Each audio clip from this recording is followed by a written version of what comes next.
it'll hold it down. But you're right on any loose weight. Glue will separate over time. Over time, yeah. So if the weight were loose, yeah, it would float around eventually. Now we go to trucks.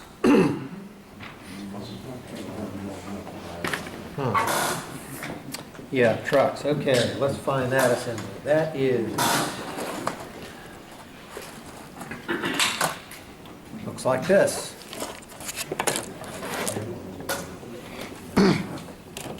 Lots of pieces parts.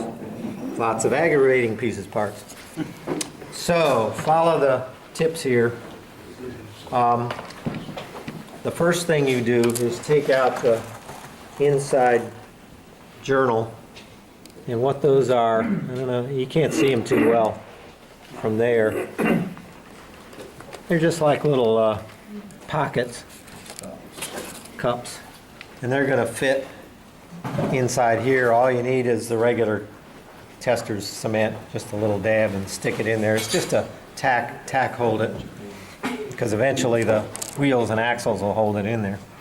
A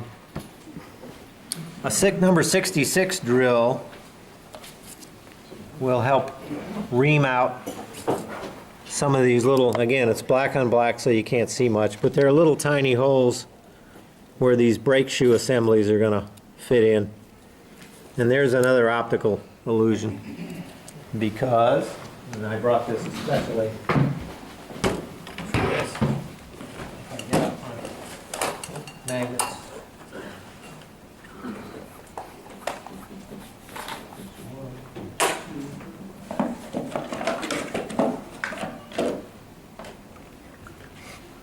Okay, let me draw something here. Okay, so one side of the wheel, two little pins look like that. On the other side, they look like that, and one of them won't fit on the other. So you can glue all you want, but don't glue them in the wrong side. So watch carefully. It's hard to see because they're little tiny pins. It's black on black. Drives me crazy with old eyes. You got that? And they're very small parts. So you need a good set of clamps like that. The little, these things are very handy for that. Let's see. The leaf springs. The leaf springs are really difficult. Probably one of the hardest parts to put in. They're just little, well, maybe I can. Yeah. Let's start with that. They fit into a square hole like that. And the leaf springs look like this with a little square plug on the back. And it's hard to grab them this way because it's slippery plastic. Whoops. Yeah. It's hard to grab them this way because it's slippery plastic. So that's where it's best to really widen that hole out a lot. Again, the little square jeweler's file, the mini jeweler's file, helps for widening out that hole. Oddly enough, I found that on the Commonwealth trucks like that, I can actually drill it out with a number 71 drill. And that's where you want to use the gel AC glue, because it's so hard to hold that thing in place with these, you know, you can hold on to it, but you got to hold it in place while the glue dries, and it wiggles around. But there's no such thing as a press fit on this thing. It's just too difficult. So use the gel glue and just hold it. And it's hard to get everything aligned. You got to eyeball it to get across the truck to get this one level with this one on the other side.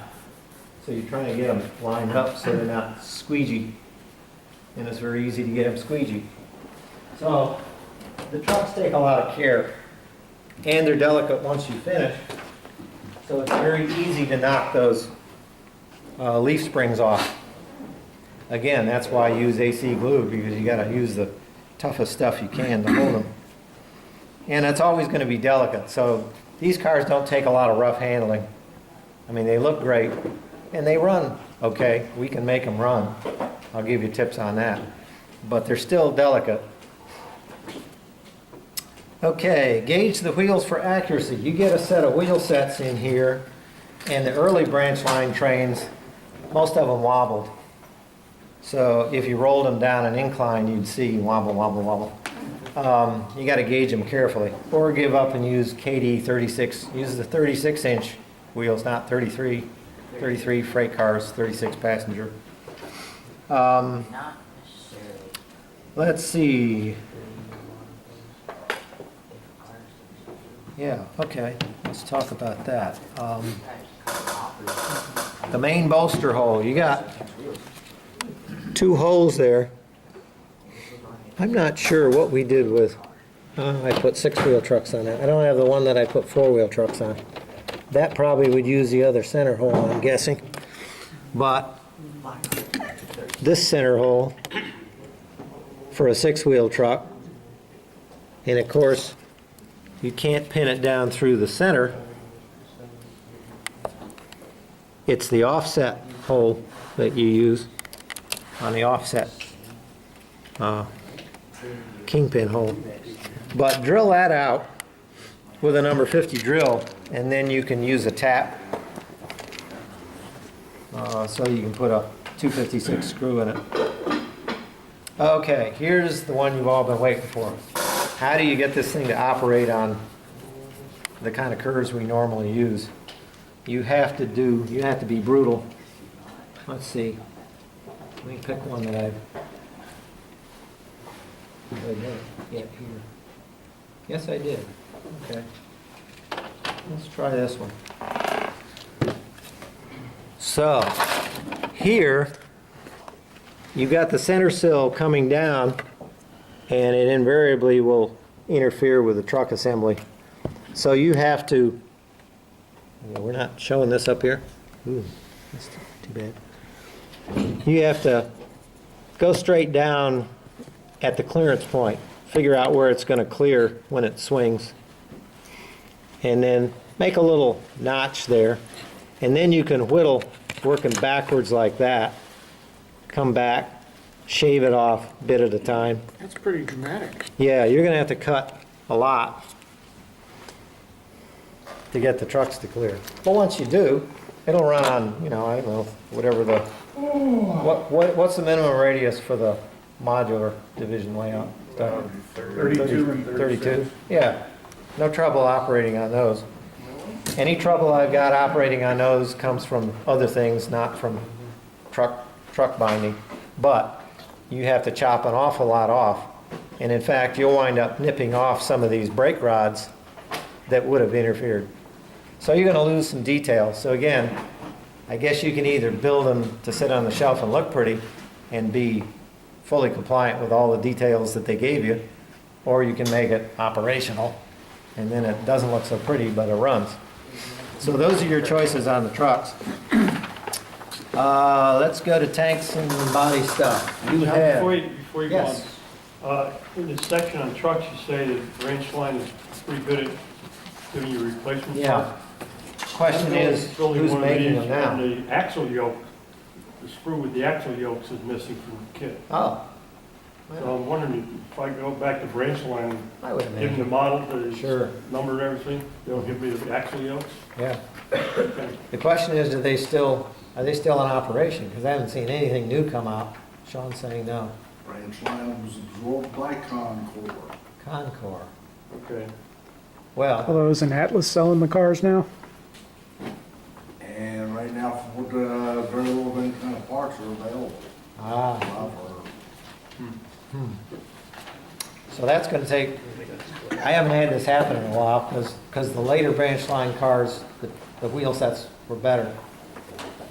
Yeah, you could tell the difference. The old one, they looked like sintered iron or something, you know, they were, Well, that's when it, I think that's when it changed from the steel axle to brass axle. yeah.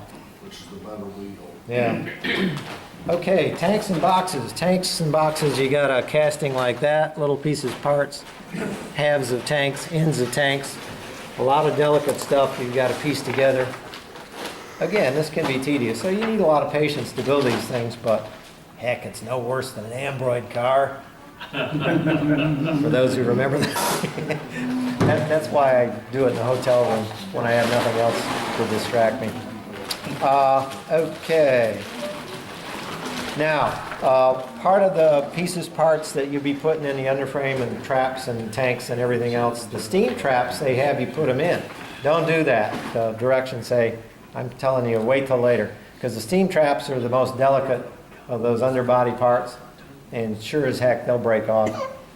You know, it's just almost impossible even to grab the car without hurting them if you grab them in the wrong place. So we'll do the steam traps later. The diaphragms, they can be frustrating too. And that was, where did we go with that one? Yeah, diaphragms look like this. Lots of little parts here. They give you an excellent picture of how they go together in layers, but it's the doing of it, it's the execution that's the problem with them.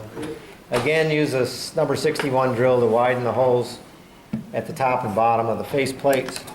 Don't go all the way through, you're just trying to widen the hole that's there.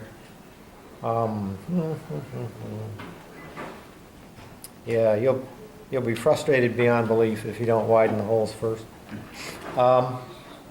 This is where it gets really tough. Take a look at those. Those are tiny little pins, plastic pins. They give you 8. You only need 4. And they do give you extras. But yeah, this would be a good place to draw this out.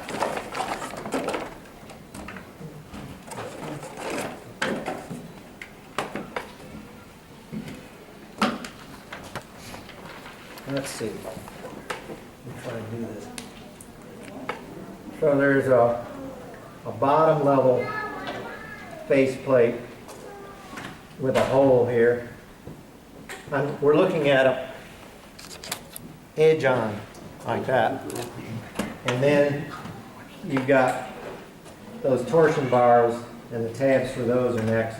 Then you've got another thing across here. And then finally, let's see, you got, oh yeah, so you got 3 layers of things. All of these, I'm not an artist, but they all stretch out like that. So layer, layer, layer. And then with this top one, you take this little tiny plastic pin with a round head, and you put it down through 3 holes, and you glue it down in the bottom.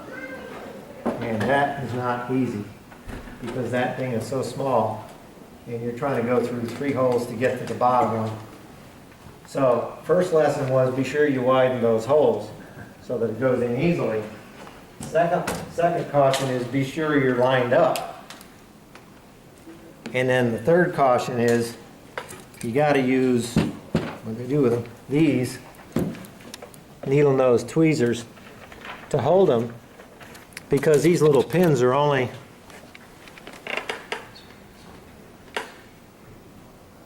I don't know, let's see what they actually are. 4,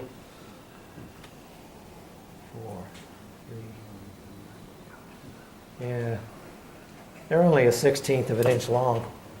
So you haven't got much room to get anything in there unless you use those tweezers, and then you got to mash it down. And by the way, if you take too long with your AC glue, the AC glue dissolves the little pin and it turns to mush, and then you have to start over again.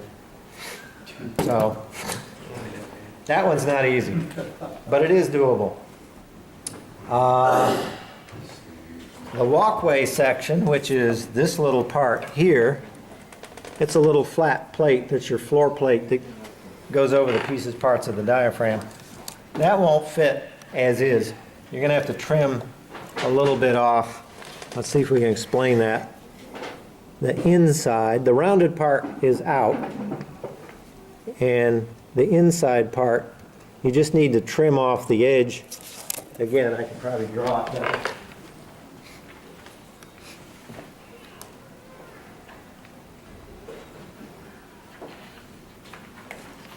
Okay, that's the that's the end of the car, the inside of the car, and what you wind up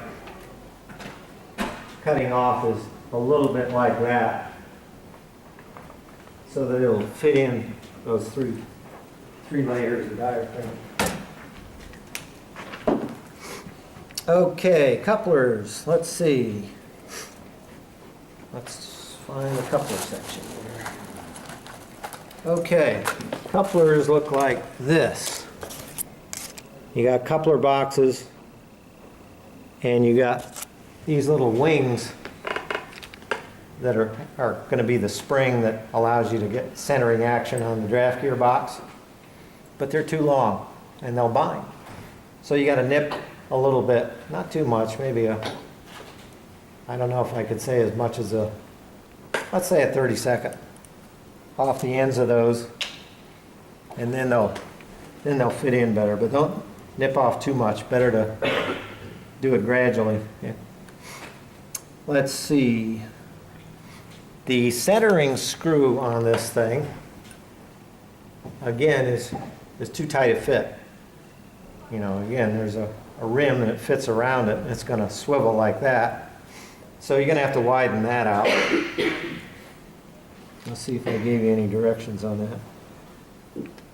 that. Yeah, number 50 drill. Oh, yeah, sorry about that. Now widen that one out, and then, again, use the number 50 drill for that coupler centering hole. And go all the way through the floor. And then the screws they provide you may be a little too long. So if you have shorter screws, I've got this in here. Yeah, 1/8 of an inch long or 3/32 or something with a nice, well, a round head will do. But they provide a screw that's 5/32, and that's a little too long. It starts to jam up. It widens the hole out, and it makes this thing bind. So a shorter screw is better on that one. So that's a little tip I've got in here.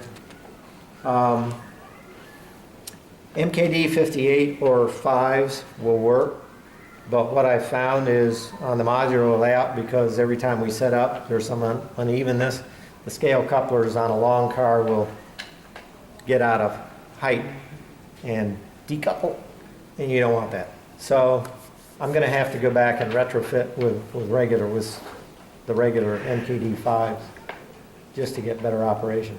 John, can you relieve that problem a little bit by backing out the bolster pin? No, so because that the trucks can- it's not a swiveling problem side to side, it's an up and down. What I'm talking about is to allow the trucks to rock up and down going through those uneven. Oh, I do that anyway. The trucks will rock okay, but it's the length of the car giving you a bad angle on the couplers. And you know, if you have a sudden dip in the truck, the bottom drops out of one car and the other one's still up here. Side to side around the curves, I've not had much problem on running it on the modular layout. But height-wise, I get problems. Now, again, if you're on your home layout in the basement where you really got the track smoothly ironed out, it's not in sections, it doesn't come apart, you don't have to keep putting it together every month, you'll probably be okay with scale couplers. Let's try steam traps. Now we can do the steam traps.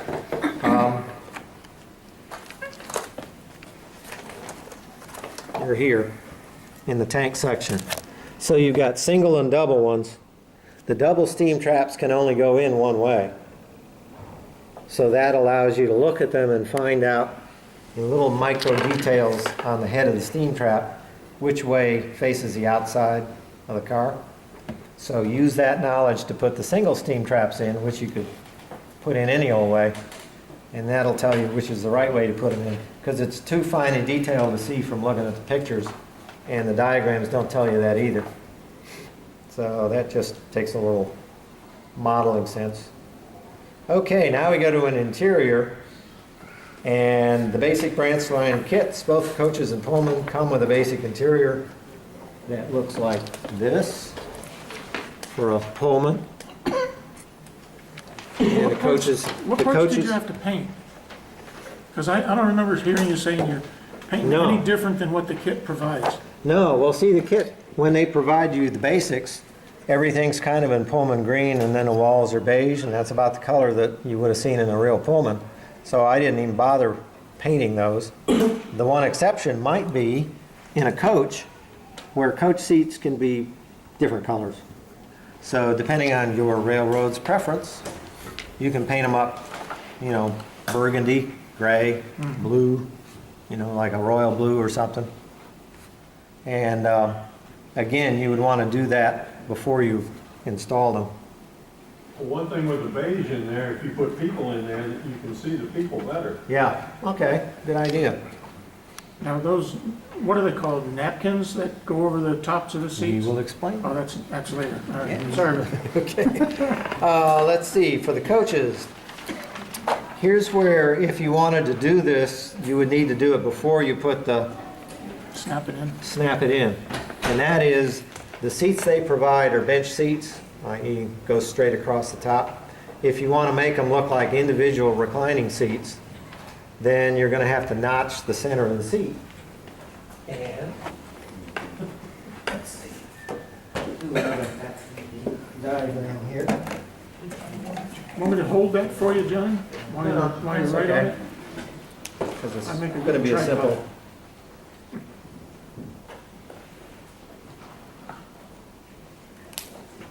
So the seat's going to look like that, and all you want to do is get like a V notch, V-file? yeah, in the middle. And for that, you use a riffler. In case you haven't heard of what a riffler is, get a riffler. Looks like that. It's a curved in jeweler's file. Should have made that round, not V? Won't make a difference from what you see, but if you prefer round, you can do round. A V just gives you more of a precise middle point. And then you can, and I've got to where I do this even after I've installed them, but it really would be easier not to. It'd be easier to, but you're trying to do the middle of the seat. And depending on how confident you are in your eyeballing it, which I am, but I realize not everybody is. But it's awfully hard to get a ruler in there or draw a line. I mean, that's not that easy. But whatever is easiest for you to get that notch in there. And of course, once you do it with a file, that means filing fuzz. So you're going to have to go back in and do a little carving to dress it up. And of course, you eyeball down the whole row of them, and then you say, oh, well, I didn't get that one right. And then you got to go back and fiddle with it. But anyway, that's how you get that notch in there. Then that allows you to do the, what did Keith call it? There's a name for these things. I'm forgetting what it is. It begins with an M. This isn't the name. It sounds like Madagascar, but it's something like that. There actually is a name for those things, but they're the linens that go over the back of the seat for your heads, and they take them off and clean them every time. Pardon? We always call them headrest covers. Okay, that'll do. Y'all know what we mean. So the way you do that is with, where'd it go?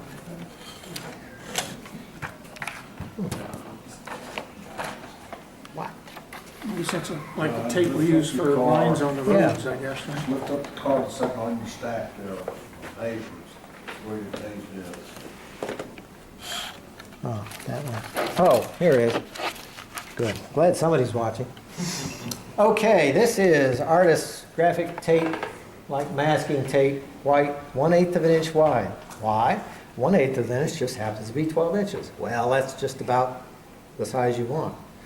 So it's easy, and I've been doing this at the clinics at the train show. It's easy to, once I find the end of this, take a string of that lay it out on your cutting board, down at the bottom where you've got a ruler, and then with your curved X-Acto knife, just start cutting off every I see you're not using the normal 5/16 of 11. an inch. Hmm? I see you're not using the standard 11. You No. use that curve. I've gotten so fond of this curved one, both for shaving and, cutting across stuff, and I just wind, it's just so easy, like on these, any, I picked a bad example, but anything that's got an edge to it, just to shave off the sprue points. I mean, if you file them off, you got fuzz, and you still have to shave something. Mhm. But it's just easier to do kind of a whittling mow, and I got better control this way. Yeah. Not that the other one's bad. In fact, what I usually use instead of the one you're talking about is a surgeon's scalpel with a 11 blade, that long, skinny one. If you've got to get, for example, in Your journal. some real fine slots here and widen them out, shave them, whittle them, this thing is invaluable. And again, I happen to get that particular, I think they call Another it dental thing? a lamb handle or something. I think I got that because I was on a hospital ship in 1968. So I got it from the surgeon. But you can get good handles for that blade. Let's see, we talked about that. Okay, so 5/16 inches long.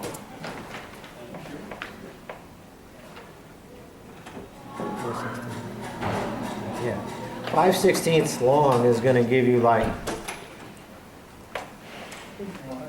12 inches.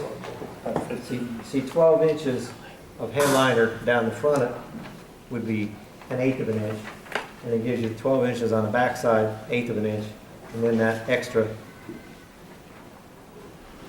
For the 30 width of the seconds seat. goes over the top. So that's why 5/30 is kind of a magic length. So if you get that now,